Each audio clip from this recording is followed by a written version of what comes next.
The places that we deny or push away or reject in ourselves that aren't allowed to come through have so much to teach us. So our work is all about how do we actually see the love that is already here? And how do we find our own love for the things that we find it the hardest to love? Awareness, the final frontier. This is Awareness Explorers.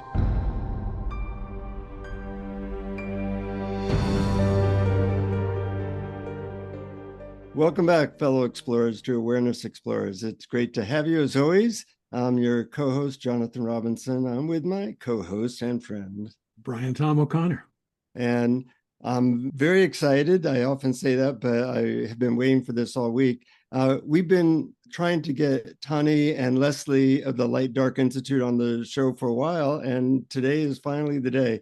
I have taken a couple of their workshops, but let me tell you a little bit about their work. Tani Thole and Leslie Rogers have dedicated their lives to the study and exploration of the human psyche and its relationship with existence through spirituality, psychology, and personal development, and sexuality. They founded the Light Dark Institute out of a passion for sharing the ways that exploring our dark sides can radically awaken and liberate us from the old patterns that have held us back and kept us in judgment of ourselves and the world around us.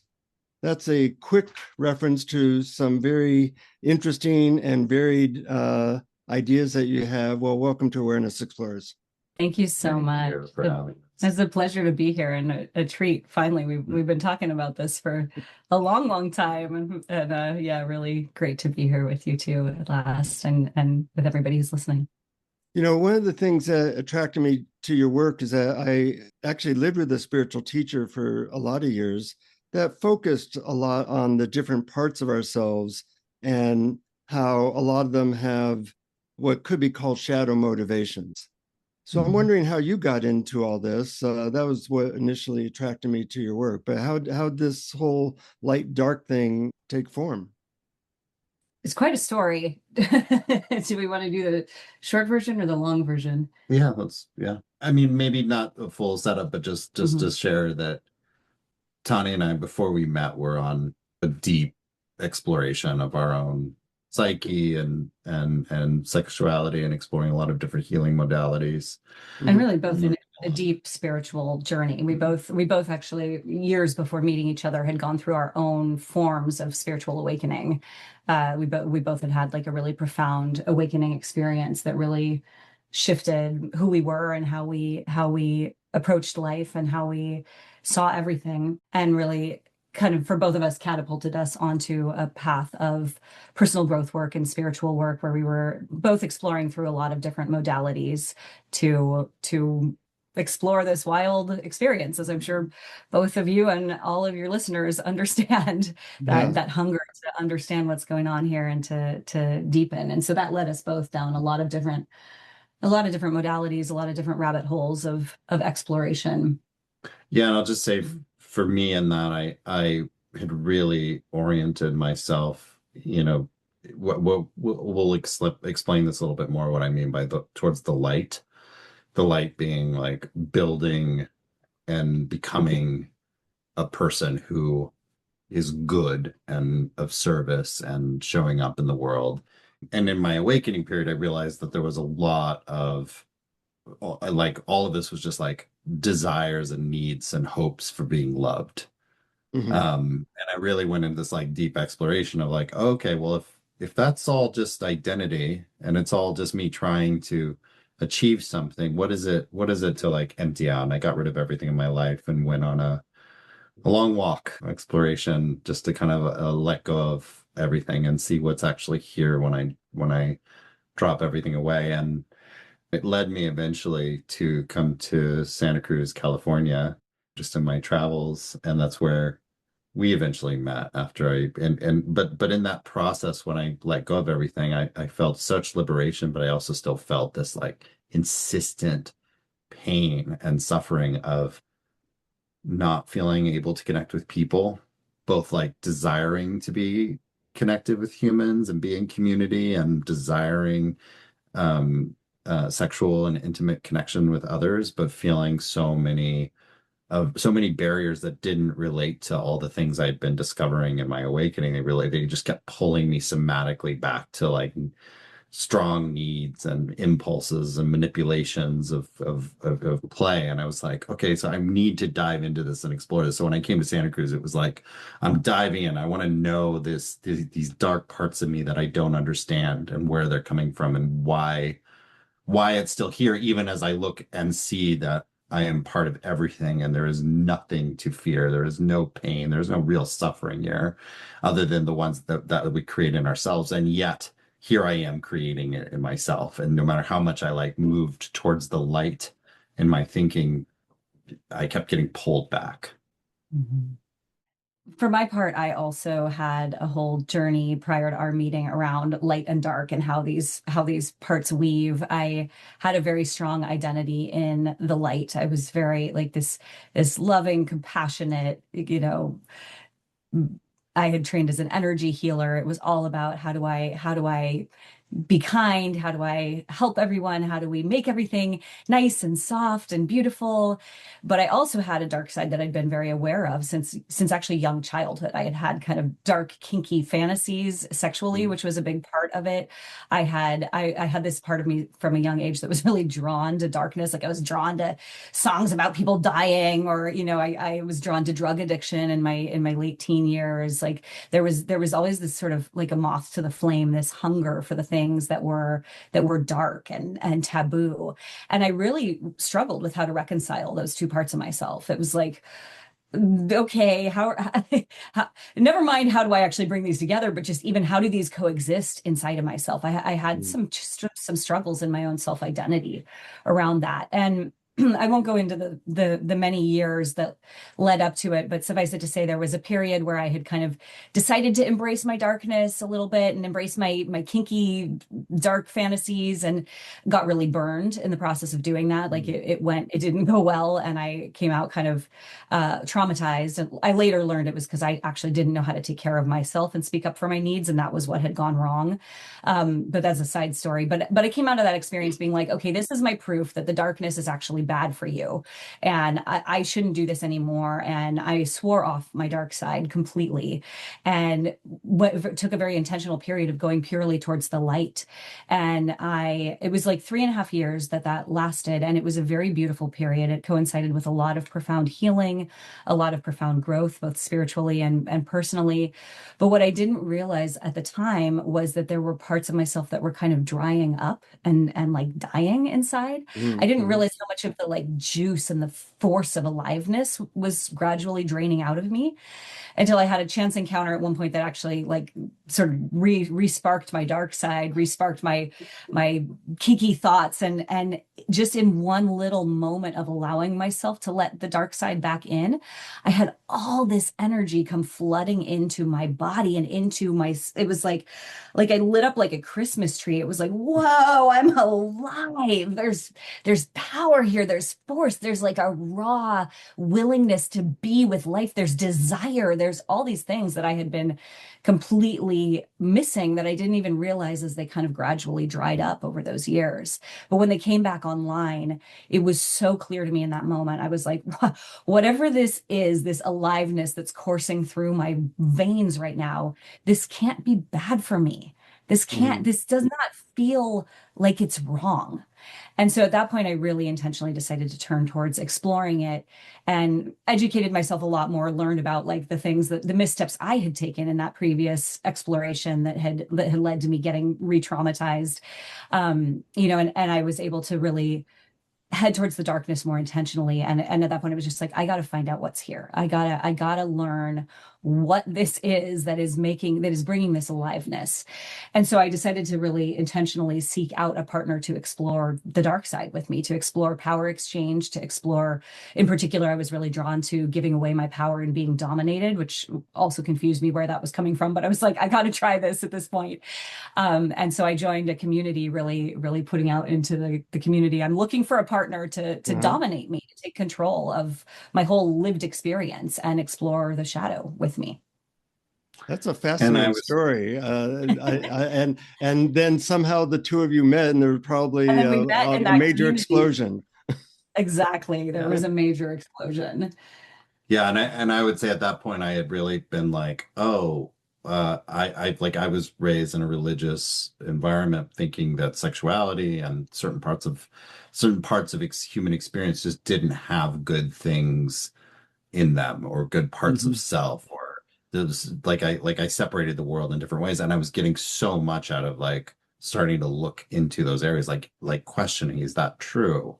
Is that actually Uh-huh. is that actually, does that actually apply, or is that something I'm just projecting onto it? And so I've been really doing the work in this community of turning those over to take a look underneath. And when I met this creature, she was looking for a 24/7 dominant partner, which I had no idea what that was at the time or what that could mean. I just knew I was really drawn to her. There was so much great friend connection, yummy, and I was really attracted to her. And so we did a little bit of exploration, and it didn't really land for us. And then it was like a few months later, just to wrap up, what happened was this incredible night where I saw her on the dance floor, and I started to feel this like incredible dark lust come up Uh-huh. in my like this might be what people refer to as a Kundalini awakening or something like that, but it was a really potent thing that was felt far more significant to me than my own sense of self, even like so clear what I wanted, so Uh-huh. clear what I was here for. And absolutely like even as I felt it come up over and take me, it almost felt like I was being possessed to this evening in this evening. This creature was just like very focused and very unimpressed by anything in reality that like I would say, like the Leslie before was always like, how do I relate to everything? And so like I'm so small in a big universe. And for this creature, it was like there is the only universe is my universe. And we entered into this incredible play together that we just dove so deep into, and it had this it showed us going into the ranges of power that are not normally where people go to and experience, except through like play and like kind of like erotic play because you want to play with power. But we were such identity explorers. I feel like it just went so far out, and the realization was just so many insights into like all these ways we suffer are these unachieved ecstasies and pleasures that were actually like a lot of the patterns and a lot of the ways that we operate are actually attempts to get a need met and get this experience of deliciousness, but because it's made wrong and because we're divided into at least into halves, but into so many ways. Like that's good, that's bad, that's sexual, that's not sexual, that's what this means, and that's what that means in that context. I'm a good person because I don't kill people, but I'm a good person, but even though I kill animals, like all the different paradoxes that are in there were Mhm. just like revealed in this like, oh, we are actually like we are in an ecstatic universe. Like we are here experiencing, and everything that's here is for us. And going to those places where the identity felt erased, it was just a way for us to approach, I feel like, seeing reality through a different lens. And we started to bring that play into our community and into our lives. And we just saw massive shifts in consciousness. And instead of trying to like fix or heal or, oh, that part has a need or something like that, it was like, oh, I see that part. What does it want? Let's meet it. Let's actually play with that. And the work really came out of this somatic embodied play with these parts and was giving them permission to come out finally and come out and be embodied and be felt and have put these, one of the ways we look at the human consciousness is through a lens of parts, which really, even though IFS and parts work is around, neither of us had studied at the time. It was just so obvious that we are a collection of creatures to us. And parts where it was since then we learned parts work and we're like, totally, yes, we are parts of consciousness. And when the places that we deny or push away or reject in ourselves that we're not that aren't allowed to come through have so much to teach us. It's like, it's not necessarily that the result of the behavior we fear is like a good thing, but the desires and the needs within those all point towards us, like these parts of ourselves that we judge or put in the closet or hide away actually have so much love and desire for us in this experience, and we won't know it until we actually enter through that doorway. And a lot of like what we call light work, which is like, okay, yes, find these parts that have been abandoned or pushed aside or shoved into corners, and like bring them back into the whole self and love them into being. But it can be really hard when you have a part that's super loud and violent and super like seems to create a lot of harm.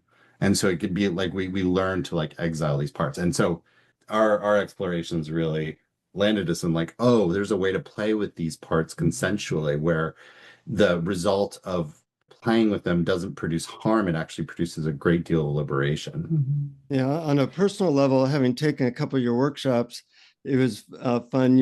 At a workshop, everybody's kind of nice and polite at the beginning, and there's kind of like no energy. Hi, how are you? What do you do? Like that.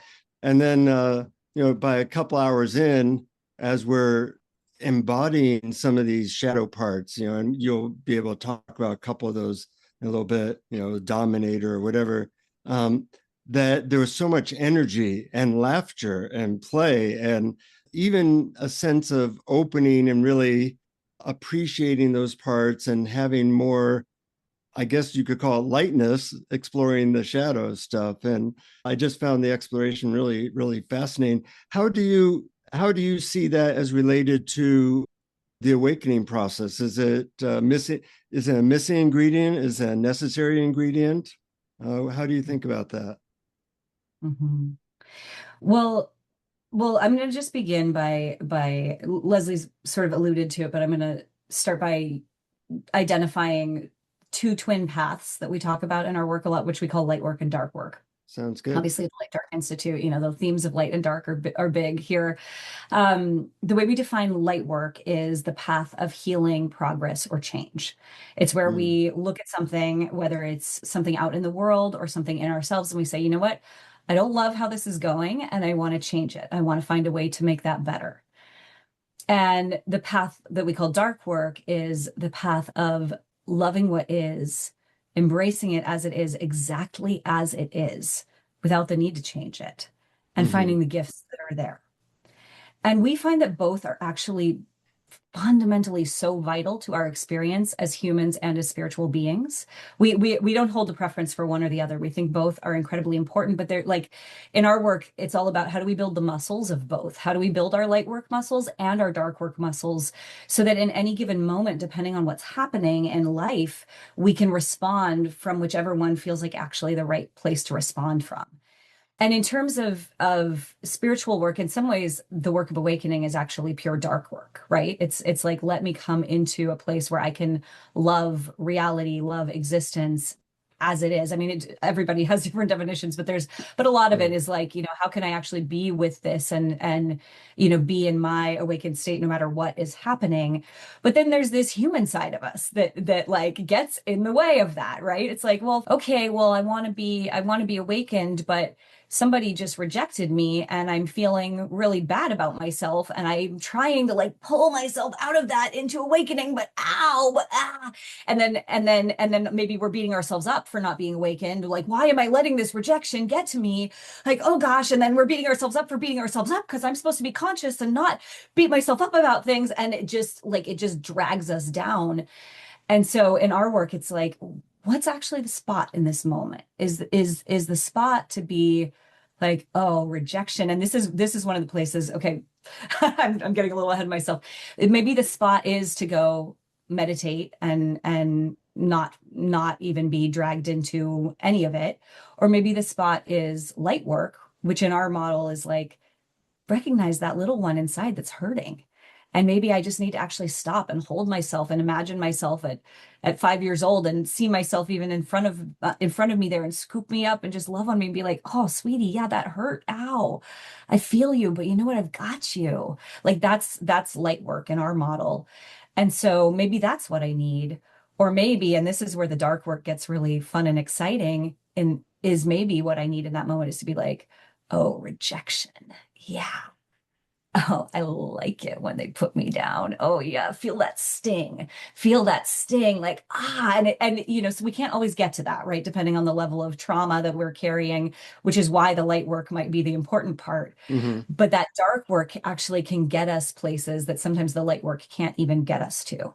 And so for me, I had many years of training as an energy healer, and I had been doing I've been doing the Byron Katie work as a regular practice for nearly 20 years now, since I was a very young adult, and that's a huge part of my practice. So I have a lot of tools that I can turn to, but there were always those times where something would happen. It was like, I can't find my spiritual conscious way through this right now. And that's the place where like getting to actually find the enjoyment in the dark, where it's like, oh, actually maybe I can find my yes to this, and actually even find a like delight, a deliciousness in it. We found what was really surprising to us is to really embrace things through that dark lens sometimes can land us at a light destination faster than light work ever could. It's like sometimes I could sit and meditate on something for years and not be able to unhook something. But then if I let myself actually have the pleasure, because these parts of us, some of them just want to feel the pleasure. And they're like, you're going to go meditate again and you're not going to feel how great this feels. But if we let ourselves just actually feel the pleasure, then they're like, oh, okay, finally. And they actually can release in some way. So it's not, I don't want to make it sound like the dark work is always the answer, because it's not. You know, particularly if there's trauma, particularly if there's unprocessed grief around things, sometimes we need to go more through the light work angle, tend ourselves. But there are these human parts of ourselves that sometimes we can't meditate away, or we can't just jump to that conscious part of ourselves. Sometimes we can, and sometimes we can't. And that's where we've found that exploring through the shadows can be a really incredible, powerful, and often fast way to liberate the spots that are stuck. Great explanation. You know, I was hurt by someone a few months back, and I was kind of stuck in it. And of course, you know, I go to light work first, and I was still stuck. And then I had an opportunity in a public forum to let my anger out, anger and hurt and sadness out, and fully embodied it, which is a very hard thing for me to do normally. And it was like being let out of a very small cage, and this stuck energy that had been there for quite a while was totally free, and I was through it. And I really got a sense of how important it is to have both light and dark work. And in the podcast, we often talk about the two wings of a plane, you know, yin yang, male, female, light, dark. And that if you only have one wing, that plane's going to often go around in circles and then crash. Mm-hmm. I love that metaphor. Yeah, that's great. Ryan, you're new to this. What shows up for you as a first curiosity? Well, I really relate to the idea that there are unacceptable parts to ourselves that we've cut off and not looked at and not allowed, and that I found that the parts that I thought in me were bad, were the enemy, that were causing me to have fear, or anger or rage, actually loved me. And this was really, really eye-opening. And so I really do relate to the idea that it's all of me, all must be accepted, that we cut off and split off parts. But I'm not completely clear on the mechanics of how the working with the dark works. In other words, is it the fact that there's a part of us that we've accepted that is healing, or is it the fact that like what if we have, like I've experienced in therapy dealing with anger, and I used to think that anger were only two ways to deal with it. There was either suppression or expression. And suppression obviously didn't work, but expression in like therapy or group therapy didn't seem to go all the way either. Yelling at people or just letting it out. I found that I had to fully experience it in the body and love it and not think of it as something bad. But I'm not sure I went all the way with it. Was I on the right track? Mhm. Mhm. Mhm. Yeah.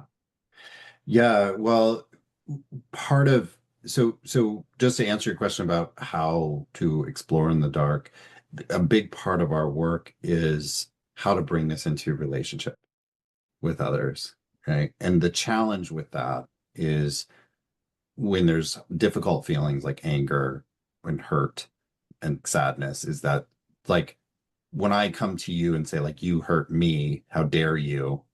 I invite a part of you to feel rejected, pushed away, or like now I'm hurting you, right? And so then these things go out. They're like a echo chamber that just Mhm. fractals into a big drama, basically, until we can like each come back into and be like, okay, this is, in the light, this is the way we approach conflict, kind of like nonviolent communication or anything like that, if anyone knows those tools. But Mhm. it's like owning my part. Oh, I felt scared and hurt when you said this, the back and forth. But in the dark is like as we come into an understanding that like my feelings and emotions are awesome and my way of loving me, and your feelings and emotions are amazing and your way of loving you. And they can show you by expressing your feelings and emotions can show me, give me permission to feel and uncover my own feelings and emotions. Like, wow.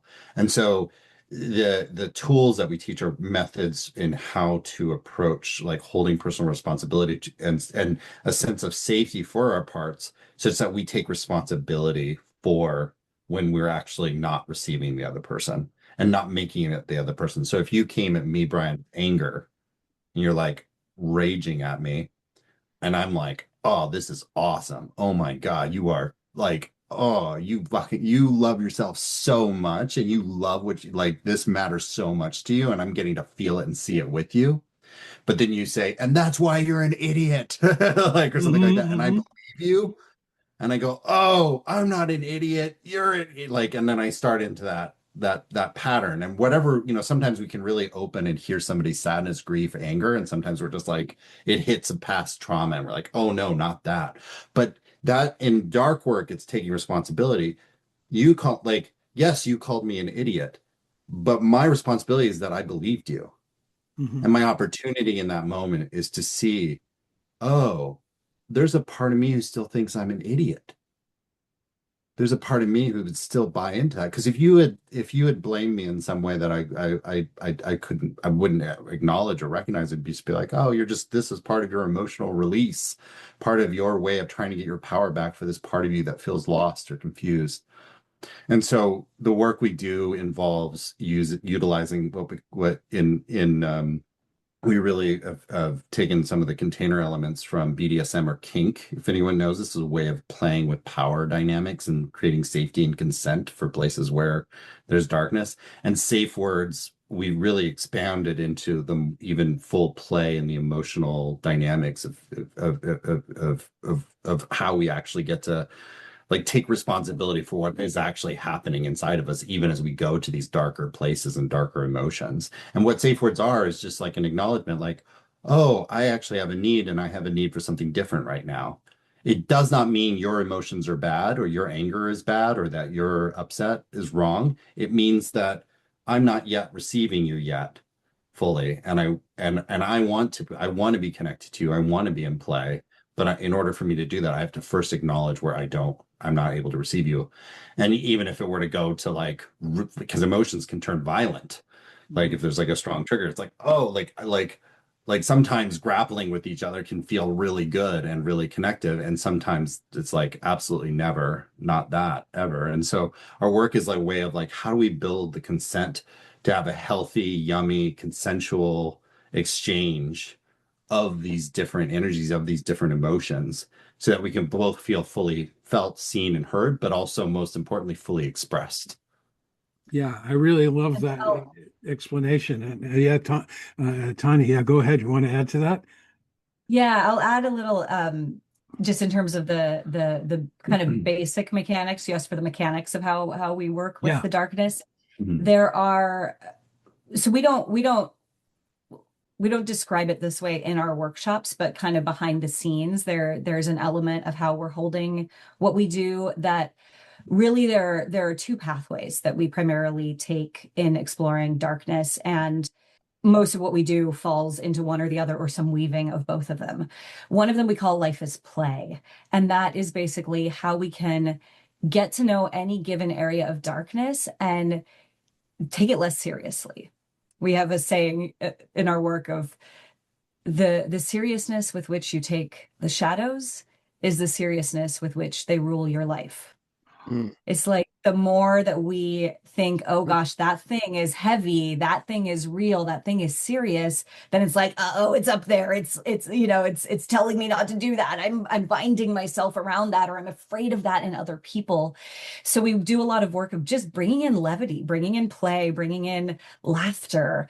The archetypes, this series, we have a collection of dark archetypes, which help us identify sort of what's in there in the shadows. We have 10 core archetypes that we work with. And those are a great way that we bring in humor. It's like one of them, for example, is the arrogant disdainer. And when that's the judge, the one that looks down its nose at everybody else. I love that one. Right. And It's so there's so fun. many It's so fun. opportunities. Our whole Totally. culture is a trigger for it. It's one of my greatest Totally. pleasures in life. Exactly. And that's one of the things, like a lot of people, especially spiritual folks, right? We're Yeah. like, I'm trying to be clear, I'm trying to be clean, I'm trying to be a conscious person. I should not be judgmental. Right. But then we get in the room and let's all explore our arrogant disdainer. And next thing you know, everybody is just invited to look down their nose and just be judgmental. Oh, I'm above you. You're so below me. And you discover it's really fun. It's really pleasurable. I mean, and of course, it depends on the individual, right? We all have different spots that are more triggering, maybe depending if you had that energy come a lot at you as a child, or if you have played out that energy in an unconscious way and done harm to others in your life and you have guilt about it. So different archetypes kind of spring up different stuff for different people. But the main thing that we're going for is how do we actually find our pleasure with these things? And so the arrogant disdainer is a great example where when we give ourselves permission, like as a spiritual conscious person, I am not supposed to be judgmental. But if I get in the dark and I let myself starting to have fun with that part of me, and it's like, yeah, actually it's here all the time. But can I just let it be like silly and fun and laugh? And then all of a sudden it becomes less charged. Next time I'm judging someone, it's instead of being like, oh God, I'm a bad person for having these judgments, and now I'm judging myself too. It's just, oh yeah, okay, there's my arrogant disdainer. Hi. And you just kind of laugh it off and move on to the next thing. So that's an example of life as play, where we kind of just bring in levity, bring in laughter, make it less serious. Also, when we do things in groups and getting a chance to experience, oh, you mean I'm not the only spiritual person who's judgmental? Like this whole room, everybody is judgmental. Oh, and that can bring in also a lot of loosening of the charge around it. Yeah. And I'll just add in, the one of the ways the dark goes into the light here is as that part gets the light, the levity and the lightness comes up for that part, and the energy of that, if there's any stuckness around it, like I can't judge, or I really take my judgments seriously and they form my reality, as that starts to break up, we can start actually seeing feeling the underlying needs and desires in there. And the underlying needs and desires, really the desires underneath, are the keys to coming into consensual play with each other in these. So like if I'm going around, if I'm judging you for, like if I'm judging you because I think you think you're better than me, for example, like you think you're better. Jonathan thinks he's better than me. I can't stand him. He's not better than me. I'm so much better. He da da da da da. Like whatever, right? Like all the host of stories I could create based on whatever circumstances are going on. And I get in there and I feel it, and it moves through, and I realize like, oh my gosh, like wow, I'm really enjoying myself judging Jonathan, and also like feeling the safety it's creating because maybe it's helping me avoid feeling rejected. But because the energy is moving, I get down to the bottom of it is like, oh, I'm afraid I'm going to be rejected by Jonathan. Oh, that's because I want to connect with Jonathan. Mhm. Yeah. Like I have a desire, but because I felt like I couldn't have it. And that's a really key part of our work is the darkness and it really comes up in those places where we have desires, which are so beautiful, all of them, even the ones that some might judge as dark, they're all an attempt to be an expressed, lived ecstasy of living this life Being connection.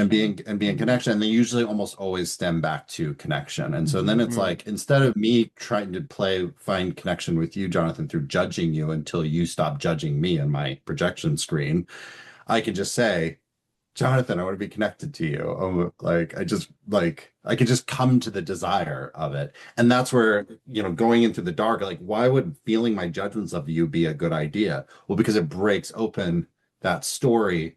And then I can actually speak really clearly and vulnerably what the truth is of what I want because I can see my own judgments and even if you are judging me as just underneath it, desires for connection. And as a wise person said, the truth will set you free. We're always so roundabout in who we are through our protections. And I could see how that would lead to a certain rawness and presence and energy all in one. Mm-hmm.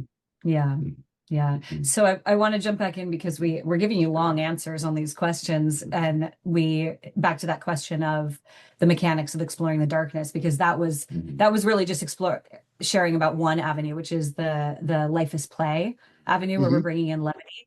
The other avenue we call dark awakening. And that's the one where, do you want to explain dark awakening? Yeah. Dark awakening is a little bit of like what happened for me when Tani and I first came together, where I was like, I think I'm this person who has these desires and I would never want those things. And I kind of have a loose idea about who I am. And these parts that we judge or wish were different, the rage, the violence, the weakness, the neediness, all of these different parts that are in here that we might judge, when we can really get inside of them and let that part of ourselves look out through our eyes. Mm-hmm. And the doorway is through our own judgment, right? There's a lot of ways to approach these parts and a lot of different modalities, and there's so many really great ways to do this. But through the work, if you're ready and you're ready to do it, to actually like really embody and let this part come through and really allow yourself to feel what it's like to be in that. There's a kind of awakening experience that happens. And there's a lot of ways to explain why this is, but one of the explanations that I like to think about is like in developmental psychology, there's me at age 4, and then somebody yells at me and tells me I'm an idiot and I should never ever try to do math, for example, or I'm just bad at math, or something like that. And another part of me says like, oh man, that was super painful. Let's never have that experience again. So this other part might come in and be like, okay, I'm going to just tell you you're bad at math. That way you already know. And no one can say it. And so we develop these slightly older parts who are protecting the younger parts. This is kind of like a known concept in developmental psychology and a lot of different modalities. But what happens in dark awakening is we're actually going down into a protector part who's saying like, you're an idiot. Why did you, of course you don't study math. Like you're like, or what, of course you don't try to reach out for connection because you're a terrible person and nobody wants you, all these different voices. Like, why would I want to get inside of that voice? When I get inside of that protector who's like, you're a terrible person. Why would anybody want you? And I really let that part come through. You are awful. Why would anybody want you? I can start to feel what's really inside of that, what's really going on. And it is an immense amount of love. It is a part of myself that has devoted itself in service to making sure I never get hurt. It's a part of myself that's devoted itself. And if I can let myself fully feel and go all the way through it and really let it show me, inside of that is a part of me that from that moment on was locked away from future trauma and conditioning. It's like that part just is always locked in a dungeon deep down inside, and anything else I was told or thought how I should be or whatever was built on over that. And so if I can get inside of that dungeon, that internal experience, and really feel it, what's accessible there is an essential part of who I am that is unconditioned, or at least less conditioned by the didn't get all the by all the later later development. So then I come into this part that's like the immense, it's so weird. You can go deeply into your needy weakness and come out the other side being like, I am so much more powerful than all of these ways I've been making myself weak and need, like avoiding being weak. Like I ran against weakness, but through embracing weakness, I actually am so powerful because I have nothing, no need to resist it anymore. And there's just like a million different things that like wisdoms and power that comes to like the full deep embrace of the dark. And that's what we refer to when we're talking about dark awakening.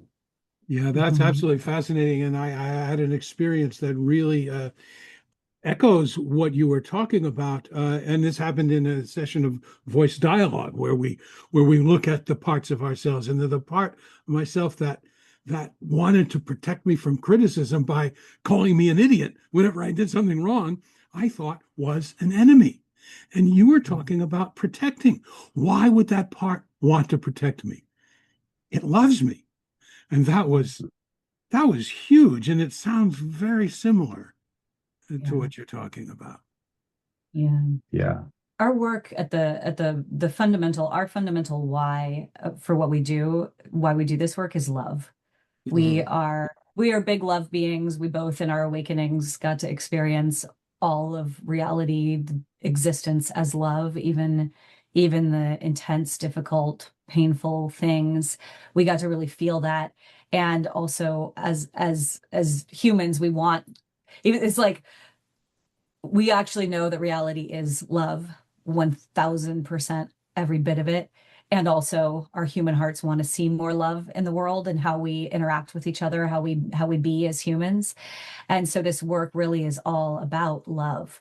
But we find that the fastest way that we can support bringing a greater awareness of the love that is already here and bringing more love through in the actions of how humans engage with each other is to bring love to the most unloved spots. Because those are the exact places where we're at war. We're at war in ourselves. We're at war with each other. Even if we're spiritual beings on a spiritual path and we've done so much work on ourselves to clear out our judgment, and you flip the TV on and you see what the politicians are doing, or you see what the other group is doing, and it's like those people are bad, and there's war inside. And for us, one of the most powerful ways to end that war is to bring love to the unlovable spots, bring love to the things we can't love in ourselves and the things we can't love out there, bring love to the things that we look at, just like you were just saying in that example of that protector, Brian. Like, that's not love, right? So our work is all about how do we actually see the love that is already here, and how do we find our own love for the things that we find it the hardest to love, because that's what it's all about, is love. Great description.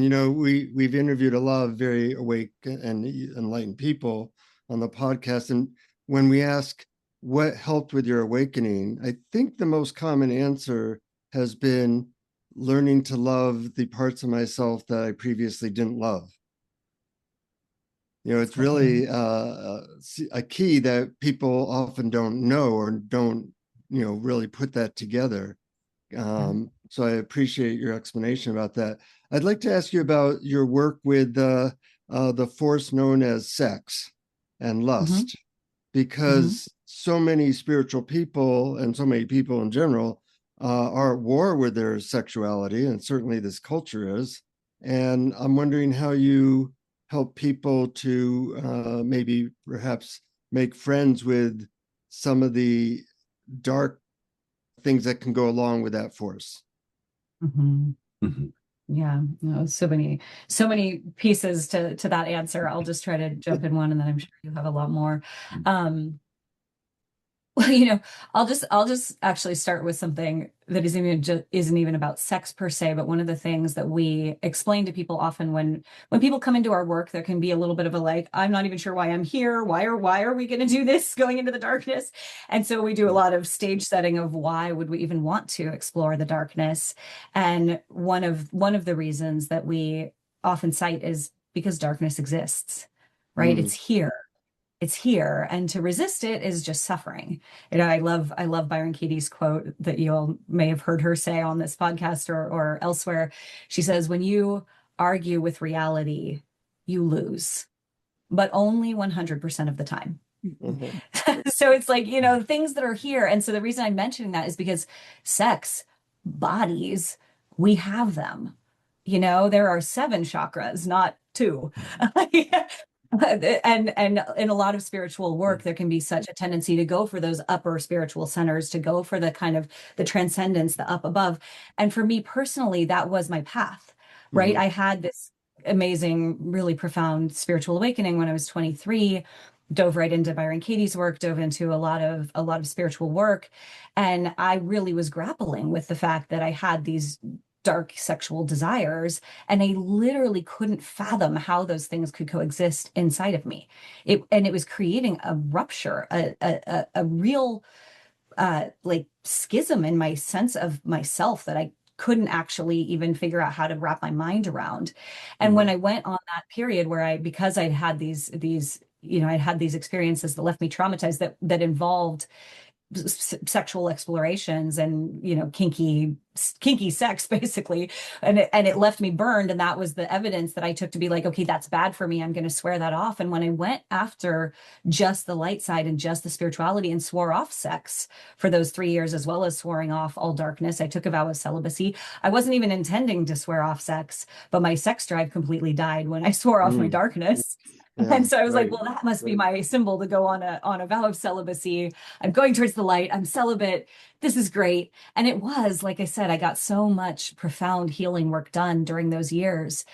But like I said, there was something so fundamental to my beingness as a human, which was my life force, that dried up. And I thought I was fine. I thought it was great. I thought I was exactly on the right path until I had that spark of reawakening my darkness, and my sex, my lust, my, like, that was what came back online and brought all that aliveness and all that life force flooding through my body. And so I think what's really important to recognize is, you know, for all that we are spiritual beings, and for all that it is absolutely true that what is happening here is so much bigger, and the being human is just a sliver of the infinite experiencing itself through us, right? But the infinite is experiencing itself through us. We are experiencing being human. That is the gift that we get to have, of this wild experience that we're experiencing as life. Like, I am a Tani in this lifetime, and I get to be here. And I personally believe that the bigger point of it, along with love, is experience, that it Mhm. is the infinite getting to experience itself again and again, ourself again and again, through every delicious morsel of all of it. So why not have that experience? And sex is a part of it, right? We are not just the upper chakras, we are the whole body. We are, and our sexuality brings so much aliveness, so much power, so much connection. There's so much through that. And I'm going to turn over to Les because I know he has a lot more to say on it. Well, I love this Oscar Wilde quote because it pretty much sums up everything for me, which is Huh? everything is about sex except for sex. That's about power. Mhm. This is a great And quote.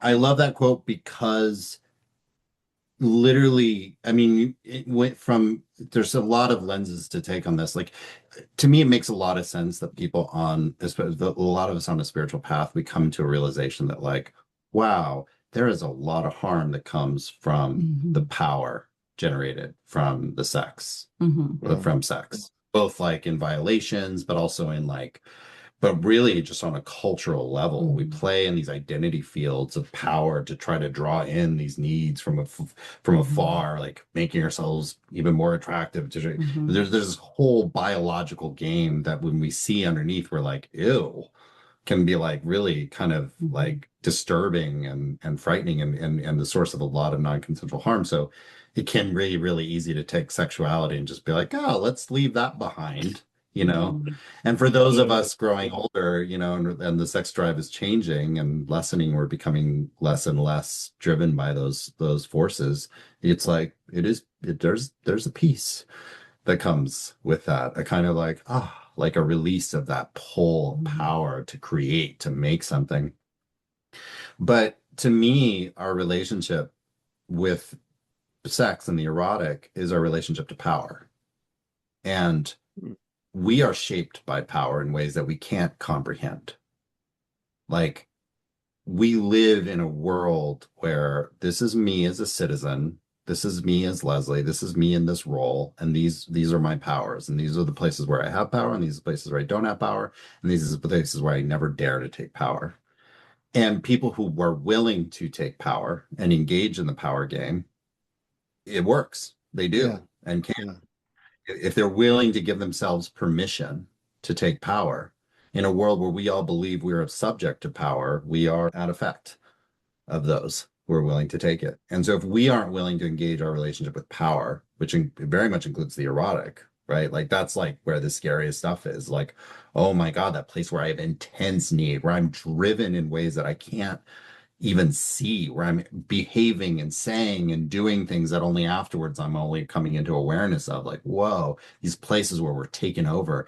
This is where like so much of the exploration of the dark can happen, and also so much of the exploration of where we give our power away and where we play into the conditioning that was put upon us. And the dark awakening of this, of going into the erotic and into sexuality, which is not the only, it's like our work involves that because we put that in the dark, right? If we didn't put it in the dark, if you had no shame around sexuality and no fear of it whatsoever, it wouldn't be dark.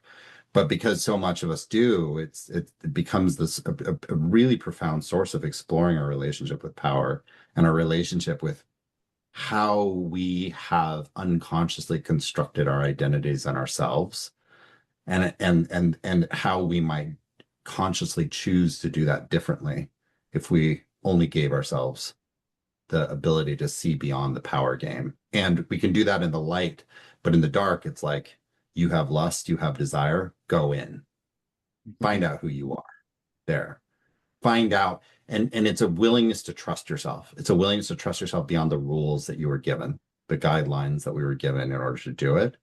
And so that's where it's light and dark, right? This is where we talked about safe words before, talking about those places where, oh, actually, I'm losing consciousness, becoming aware of that, come back into consciousness. You don't have to dive in and lose yourself completely.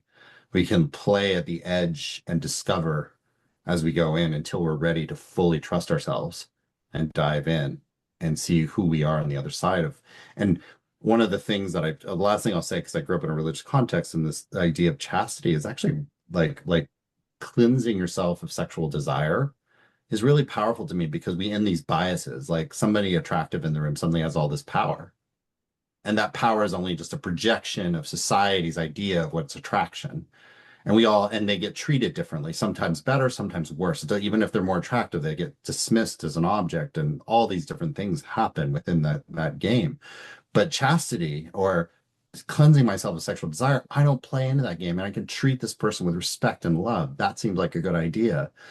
But everyone's journey if I only pursue the light where I try to end my sexual desire, I'm not, that to me is going into repression, rather than like, what are these needs and desires you're not giving yourself? And what does it lead to?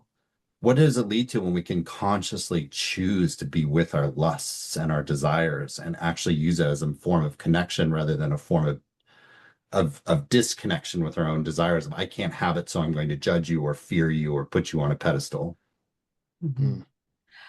I want to just add one note that actually feels relevant to mention, which is, as we talk about in our work, all these ways that we're inviting darkness and inviting explorations, and we do invite out very intense parts of self, but we do it in really strong containers. And so I just want to mention the importance of consent, because we are never in any way encouraging or condoning non-consensual harm. We're never in any way encouraging people to go out and just like let these things come out unhinged in a way that hurts other people. That's not what it's about.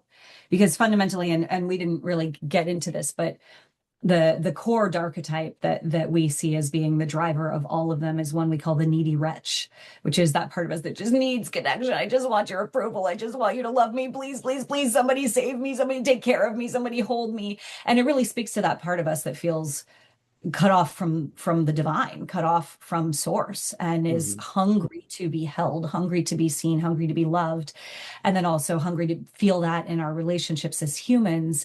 And so that to us is really, it's the core driver of all the other archetypes. It's the essence in us that actually knows and remembers that love is all there is, but feels cut off from that and is seeking ways to recreate it. And so ultimately, because that's the driver in us, that hunger for connection, when we bring out these archetypes or bring out parts of ourselves in a way that can harm others or is non-consensual, that's creating a rupture in connection. And that's not actually what we want. Even if that part of us may think that that's what we want in the moment, it's not actually what we want. And so our work is all about how do we build the strong containers so that we can bring these things out in a way that is safe and consensual, but also still really potent, where we're still really getting to feel ourselves all the way there and getting to have those dark awakenings and getting to have the loosening of our stories and the freedom and the love that comes with it.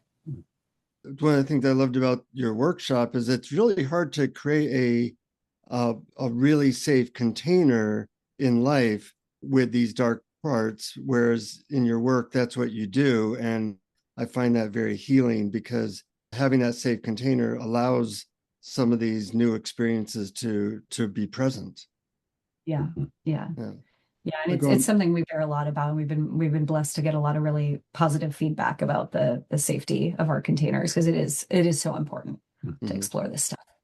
And it strikes me that the safety, the safe words and the consensuality are not just protections to keep it from harm, but actually central to the reason that your technique can allow us to give full reign and full expression and acceptance to these dark parts. Yeah, absolutely. Yeah, a lot of the work we do is to go into these places where it's really there's a lot of fear that comes up. And it's not forcing our way there, because it's about consent. It's about learning how to give ourselves consent to jump off that edge. Is it safe enough? Like, you don't want to jump off the 60-foot edge with no water at the bottom. It's not. You can look, but it's hard to know whether there's water at the bottom if you've never looked over the edge. You know, and there's so many metaphors like that. So like, what is it to actually take yourself to the edge and make conscious choices rather than just believe because someone told you there's no safety on the other side of that edge, you know, for us to be able to walk up and approach that. And the process of learning that for ourselves is the process of reclaiming our own, like the parents we need for these parts.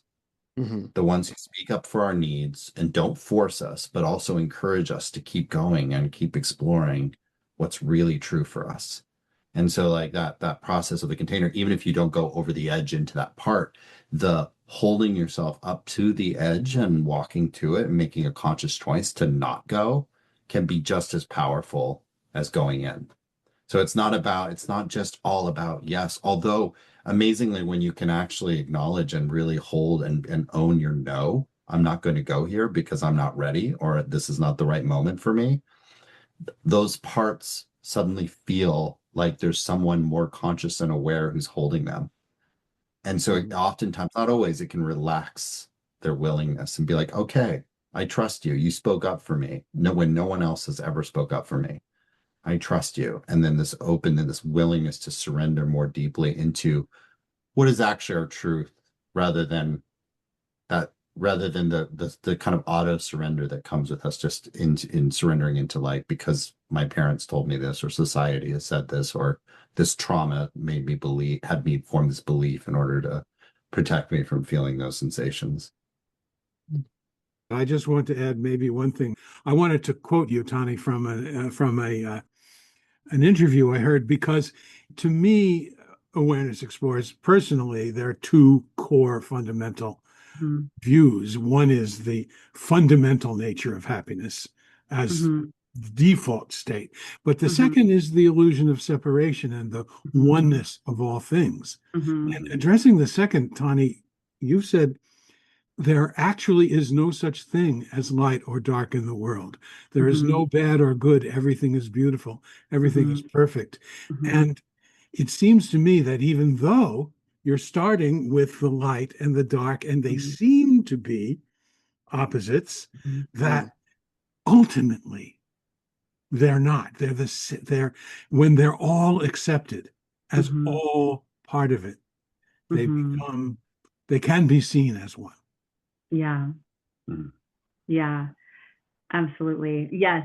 I thank you. Actually, it's worth mentioning one of the things that we really hold kind of in the behind the scenes of how we do this work is we work with duality. We make these sort of false dualities of light and dark and, you know, all of this, but it's actually for the sake of dissolving the duality. Yeah. It's like we're gonna kind of stretch out these notions of power, these notions of light and dark, but really it's to show that ultimately it all just is the same. It all is the one infinite dance.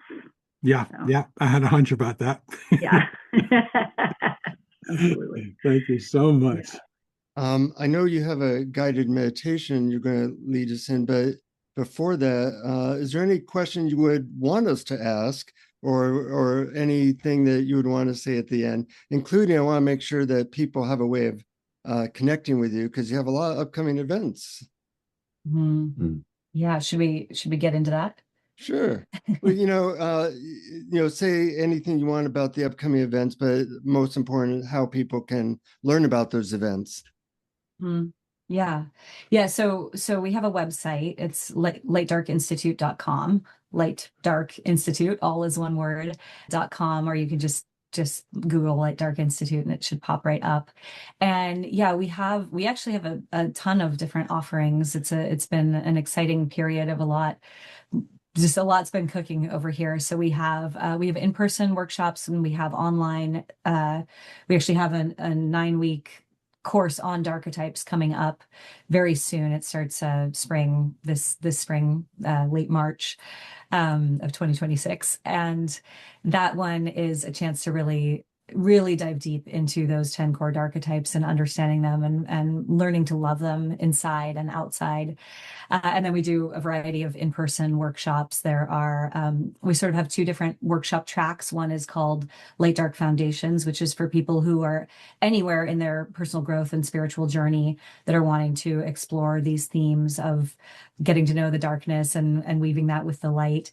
And then we have another series called the Advanced Dark Play series, which is designed more for people that have really been on their path for a long time already and have done a lot of courses. It's for people who are facilitators, possibly of their own body of work. So that one we go deep and hard and fast in that one. And then we have private work, a variety of different private options, private intensives, all kinds of things. But yeah, that it's all there on our website. And you just go to the courses page in there and there's all sorts of different options listed. We also have a variety of little free 1-hour classes to get to know some darchetypes that are coming up in the nearby time if people are listening to this when it comes out. So yeah, lots of options to plug in. And we're excited to have people come through if you feel called. Was there anything that you wanted to communicate that wasn't yet communicated? There's so many pieces that came up that we only got to touch on, but I feel like a lot. Yeah, I have the feeling that we merely scratched the surface, and this is absolutely fascinating. And but I think that when people go to your website and learn about it and ask, they'll have plenty of questions that they're going to ask you. Yeah. So now might be a good time to guide us in meditation, and then we'll reconvene. Okay. All right. So we're going to go ahead and go into a little guided meditation to do a little exploration with a dark part. So I want to invite everybody to, well, actually, before we close eyes, I just want to mention, I know some people really resonate with visualization, and we're going to be going through a little visualization. But if that doesn't resonate for anybody, if you, some people don't see images, if you're in that case, it can be helpful to just sort of reflect along with the words that I'm going to say, or possibly journal along with it. That can be a good way to go in as well. So with that, go ahead and I invite you to close your eyes or drop into a soft focus. And take a couple of deep breaths and just get grounded. Maybe give a little wiggle. Maybe just shake out anything that's here. Take a deep breath and think about some part of yourself that you struggle with or reject.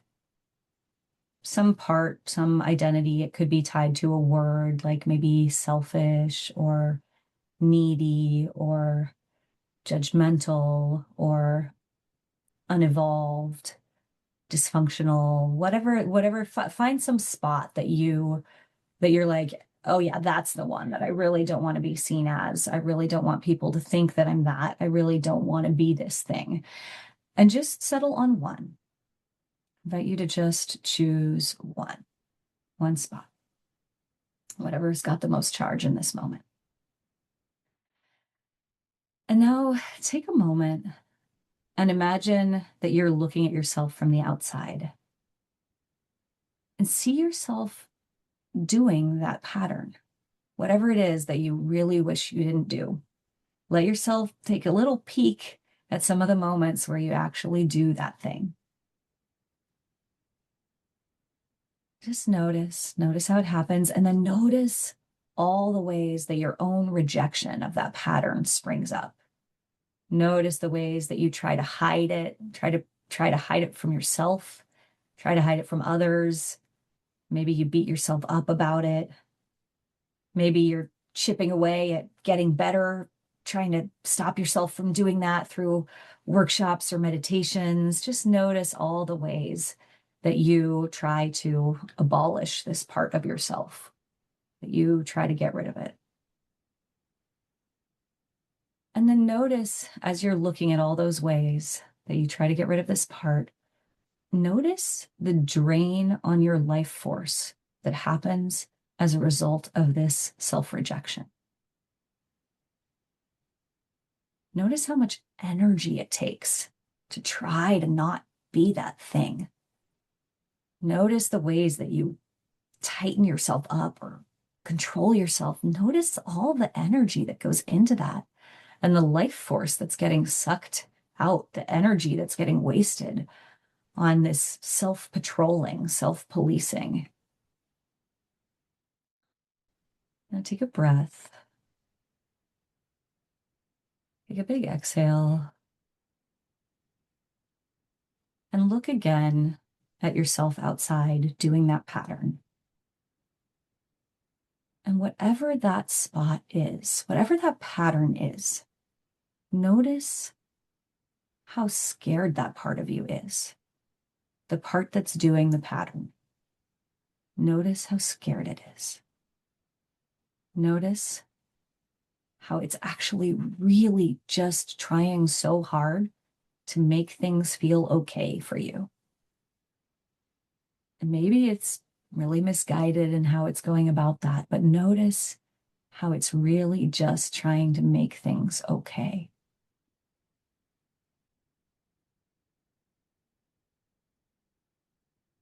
See if you can bring in a little appreciation and all the work that it's doing to try to support you, to try to make things okay. Maybe even see if there's a little bit of gratitude, a little bit of appreciation in there for how this part is watching out for you. Even if it's misguided in how it goes about it, see if you can find some appreciation, some gratitude there. And in whatever way feels true for you, take a moment to acknowledge that part of you. Take a moment to thank it. Take a moment to let it be seen.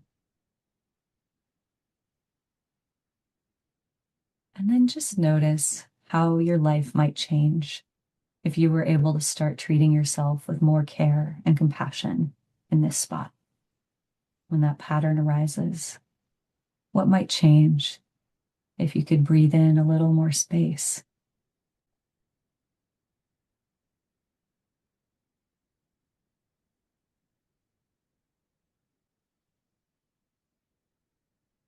Take a moment to acknowledge yourself for letting yourself see this spot. We're going to take 2 deep breaths together to close. So breathe in and exhale. And one more deep breath. And take a big exhale. And you can go ahead and bring yourself back in whatever way feels right. And maybe just know that that part of you gets to come to. And maybe there can be some new ways to access connection and appreciation with that part. Thank That you. was really nice. The part that I'm usually at war with, I was appreciating and loving, and I'm sure that part doesn't get a lot of love and appreciation from me. So it was really sweet. Yeah. Yeah, I loved it. And one of the things I also loved about it, not only just doing it, but it actually illuminated some of my earlier questions about, how the process works and why. Right. Mhm. Yeah. Yeah. Yeah. Well, this has been so much fun, and I think this will be a great benefit to our listeners. And it's a part of just on a personal level, just really gratitude for the work. It takes a lot of courage. We're in a time where people don't really befriend shadow stuff, and everybody's like, spiritually nice while suffering a lot. And your work really speaks to some underutilized processes that are really great for helping people. Mhm. Mhm. Thanks. And so you can go to lightdarkinstitute.com. Mhm. Okay. And if you want to support our podcast, you can go to patreon.com/awareness explorers. We send you a bunch of extra stuff each month for supporting us. And any final words, Brian? I'm just grateful that this was so illuminating and fascinating and so well described. And I can't wait for our listeners to hear it. So thank you, both of you. Likewise. Thank you, Tani. Thank you, Leslie. Thank you so much. You're very welcome. Until next time, keep exploring. Keep exploring. Thank you for listening to Awareness Explorers. To learn more, you can check out our website at awarenessexplorers.com. Please subscribe to our podcast on your favorite podcast app. We'd love it if you would post a review. And please share our link with family and friends, because knowing yourself as awareness is the greatest gift you can give yourself or someone you love.